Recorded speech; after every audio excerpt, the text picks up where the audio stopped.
Енді құрақ құрамымызды бастаймыз. Ол үшін ақшыт матаны алып, манағы қиып алған диск матамызды бұрыштарына былай келтіріп аламыз. Міне мына бұрышым мына сызыққа келу керек, мына бұрышым мына сызыққа. Осылай келтіріп аламыз. Осыдан кейін бір шетін тігіп аламыз. Бірінші тікпей тұрып, менің лапкам өте жалпақ болғандықтан мен кішкене былай жіберіңкіреп тігемін. Егер сіздердің лапкаларыңыз жіңішке болса, соның бойымен тіге берсеңіздер болады. Әркімнің машинасы әртүрлі болғандықтан солай өздеріңіздің машинаңызға солай ыңғайластырып тіксеңіздер болады. Менің машинкам битовый машинка. Лапкасы өте жалпақ. Сол үшін кішкене жіберіңкіреп тіген былай тіккен кезде. Бірінші тігіп аламыз.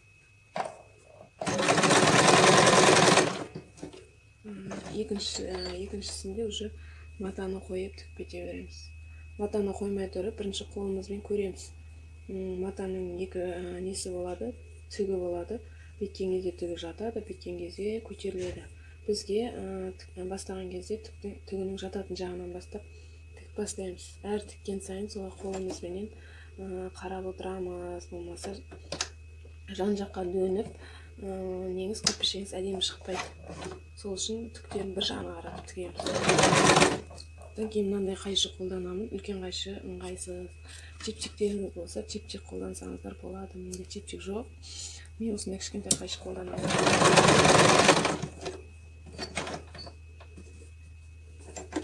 Екінші жағында тігіп аламыз. Төрт жағына осылай тігіп шығамыз. Екі жағына екінші жағына екінші матаны артық жіптерді қиып тастаймыз. Одан кейін екінші матамызды қоямыз. Оны да осылай көреміз тігін.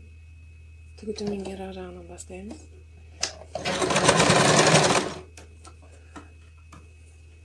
Осылай қиып отырамыз.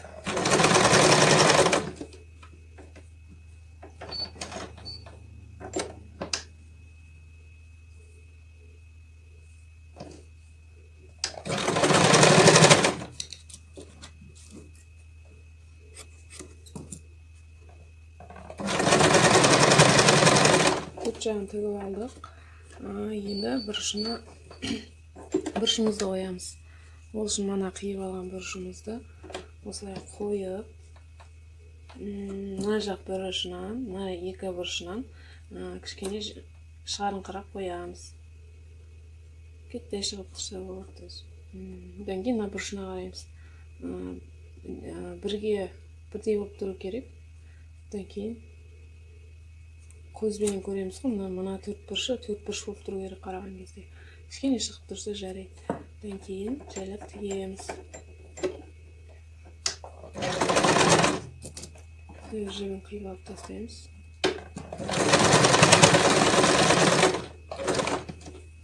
Бүйтіп көтерген кезде мына жағы бір-біріне сәйкес келу керек. Бұрыштар бір-біріне сәйкес келу керек. Екінші жағында солай тігеміз. Олай біткенше осылай тігіп кете береміз.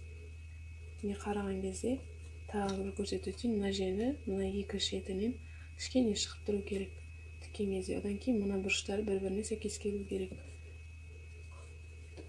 Оны да осылай тігеміз.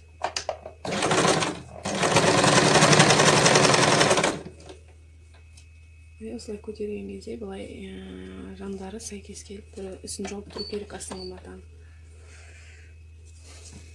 Осылай төрт бұрышында тігіп аламыз. Міне үшіншісінен де көрсетейін.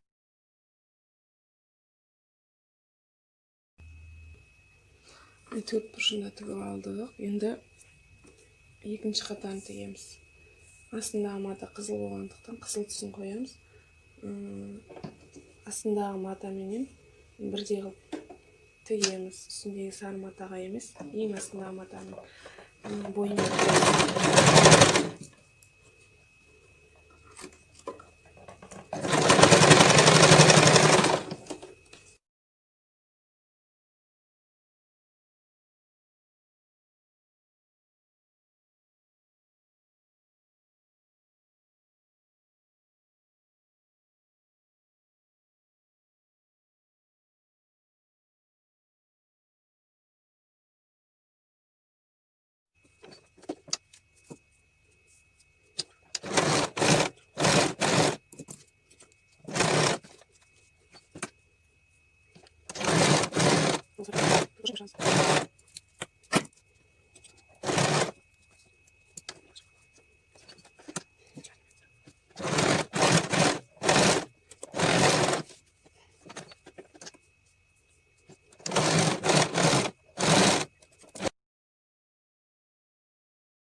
Енді оюрды жабыстырамын.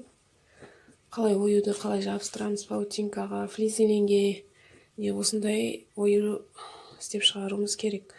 Ол үшін жаңағы велюр матадан, мындай велюр матадан ақтан 22 сантиметр, қызылдан 22 сантиметр қиып алу керекпіз.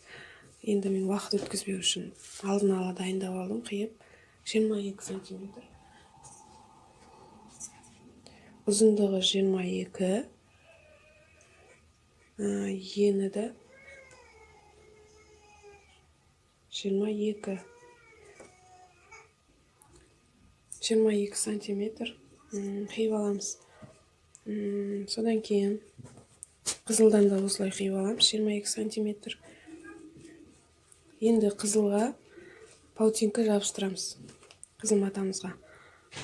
Соны қалай жабыстыру керегін көрсетемін. Паутинка матаны, қызылды алып аламыз, қызыл матаны, паутинканы осылай қиып алдым, алдын ала осылай қойып аламыз. Көрініп тұр ғой, қойып аламыз. Одан кейін бұны жабыстыратын өзінің арнайы қағазы болады. Оракл деп аталады ол қағаздың аты.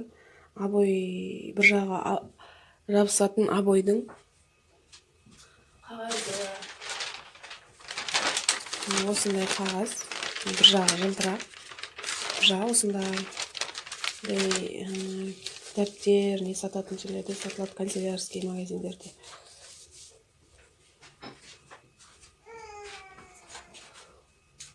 Жылтырақ жағын матаға қаратып үтік басып аламыз. Жайлап басамыз.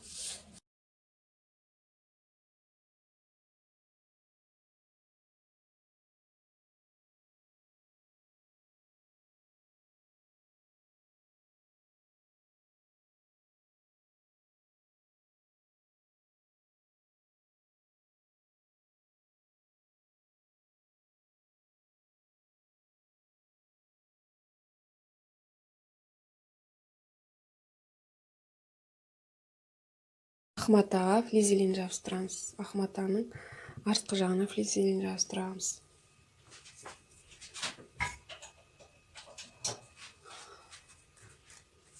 Флизелинді де осылай қиып алдым. Қарасаңыздар, бұнда бір жағы жылтырап тұрады, көрініп тұрады жылтырап. Сол жылтырақ жағын астына қаратамыз, матаға қаратамыз. Міне осылай қойып аламыз. Кусоктарды қойып алсаңыздар да болады осылай.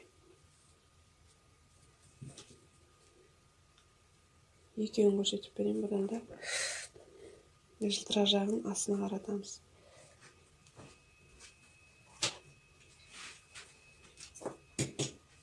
Жайлап үтік басамыз. Бұны осылай баса берсеңіздер болады. Тек бір жағы клей.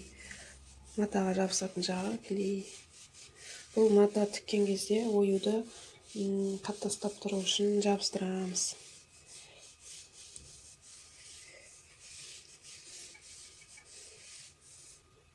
Осылай үтік басып аламыз. Бір көрпеге осындай оюдан 14 блок керек болады. Ақ матадан 14 блок қиып аласыз. Қызыл матадан 7 блок қиып аласыз. Неге десеңіз, бір оюдан сызған кезде, мысалға, бір оюдан 2 ою шығады.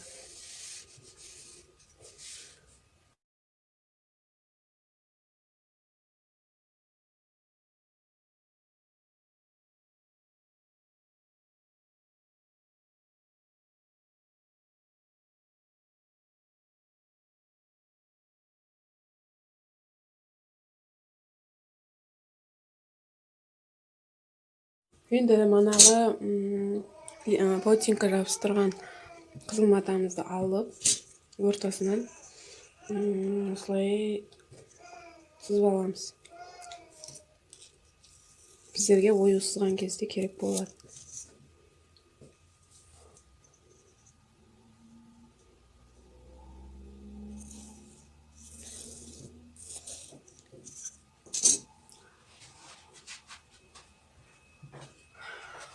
Оюды осылай қойып аламыз. Менде ою қағаз ою, ағаш ою да бар негізі.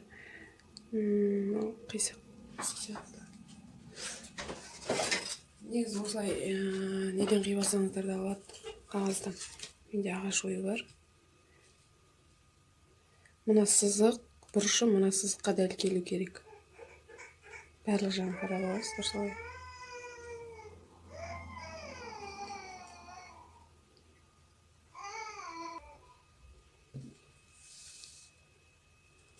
Бұрыштарын келтіріп сызып шығарамыз. Мына бұрышы мынаға, мына бұрышы мынаға келу керек. Барлық бұрыштары бір-біріне келіп тұру керек. Сызып шығарамыз.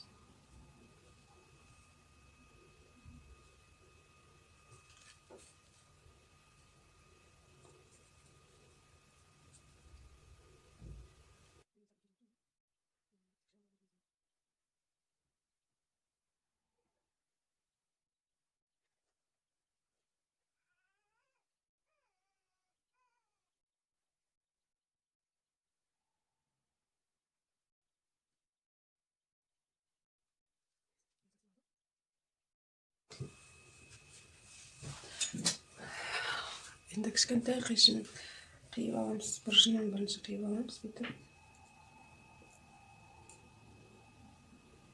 Осылай қиып аламыз да. Кішкентай қайшы ыңғайлы негізі. Осылай оюларымызды қиып шығамыз.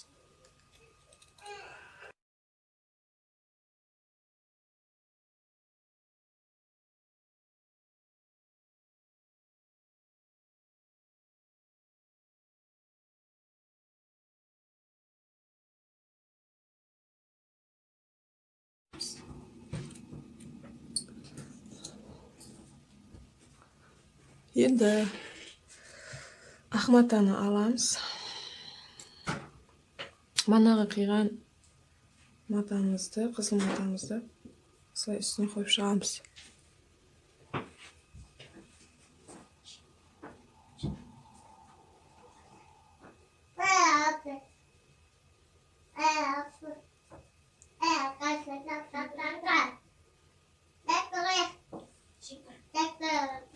Жемпір, күн қалай? Күн қалай?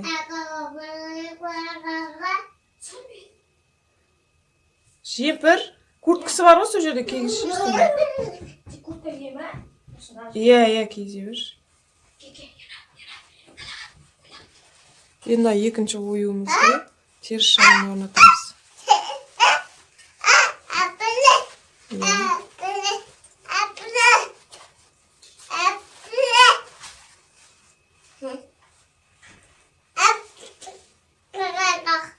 Қойшай, не айтып жатсың, Ернар? Не деп жатсың сен?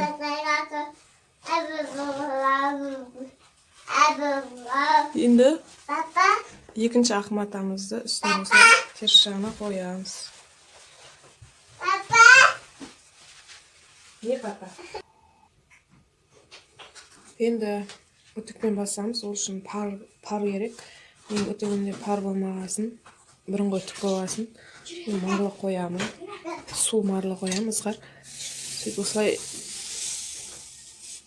үтікпен басамын.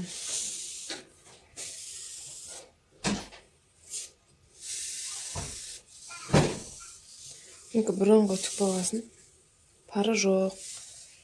Осылай марлыменен марлыны ызғарлап алып бассаңыздар болады.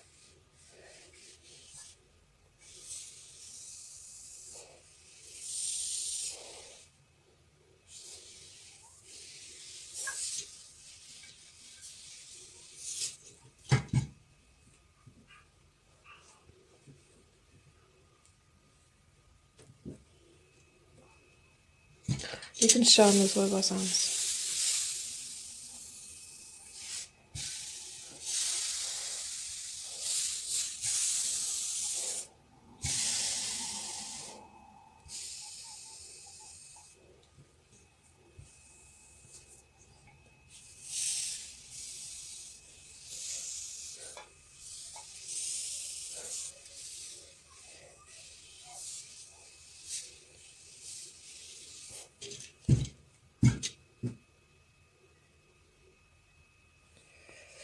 міне осылай екі ою пайда болды.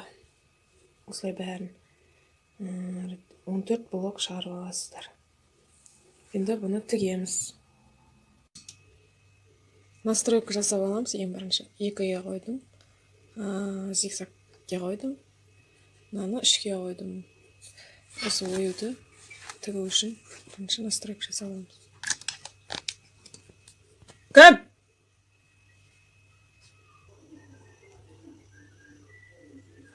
Бірінші тігіп көреміз матаға.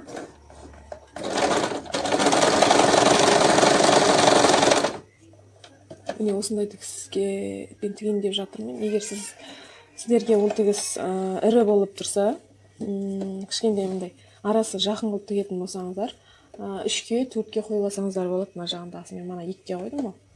Маған осы тігіс ыңғайлы. Сосын осымен тігемін. Енді оюымды қоямын. Ең бірінші тікпей жатып, мына оюдың мына бұрышы бар ғой, оюдың. Соған инені қолымызбенен қадап аламыз. Мына жағын қолымызбенен.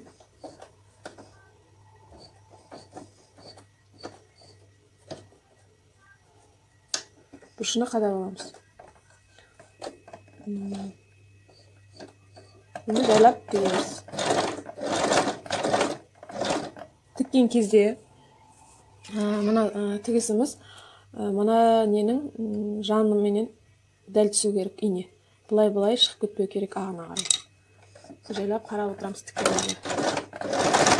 Жайлап айналдырсаңыздар болады. Бүйтіп қолымызбен айналдырып,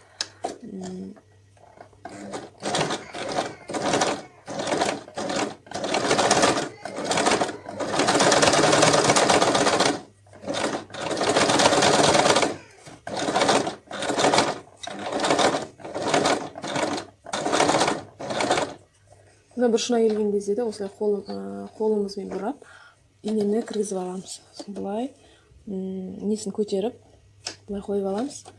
Және жайлап тік кетеміз.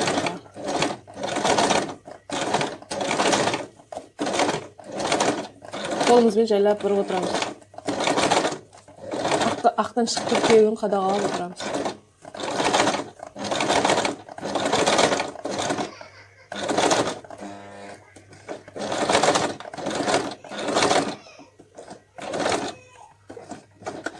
Мына бұрышына тағы қолымызбен қоямыз. Енді тағы көтеріп, бұлай бұрып аламыз.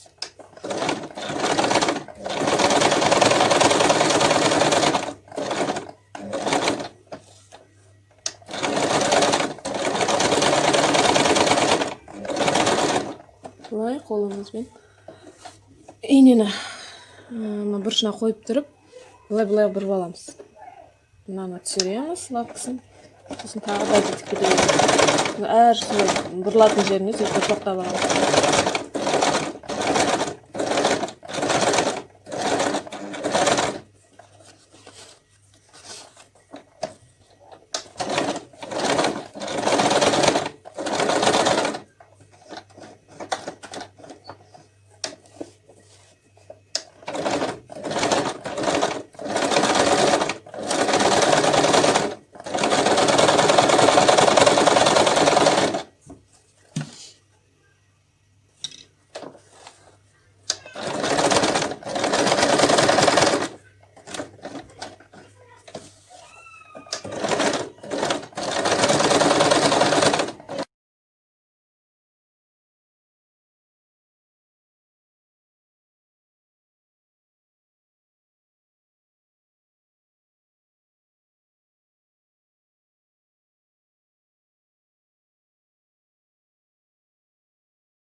осымен оюымыз болды. Машинкам кішкене байланбағасын дұрыс тікпей тұр. Сен қайта үзіп кетіп тұрғасын дұрыс тікпей тұр енді. Сіз өзіңіздің қалаған тігісіңізбенен тігіп алсаңыздар болады. Или жаңағыдай арасын жақын қылып тіккіңіз келсе, машинкаңызбен настройка жасап алсаңыздар болады. Кішкене мына жерлері шығыңқырап кеткен. Бұлай нормально. Көбіне мен осы тігіспен тігемін құрақты. Жақын қылып тіксеңіздер. Енді осы оюды құрақты келесі сабақта 3-ші бөлімінде қалай құрастыру керек сол бойынша айтамын.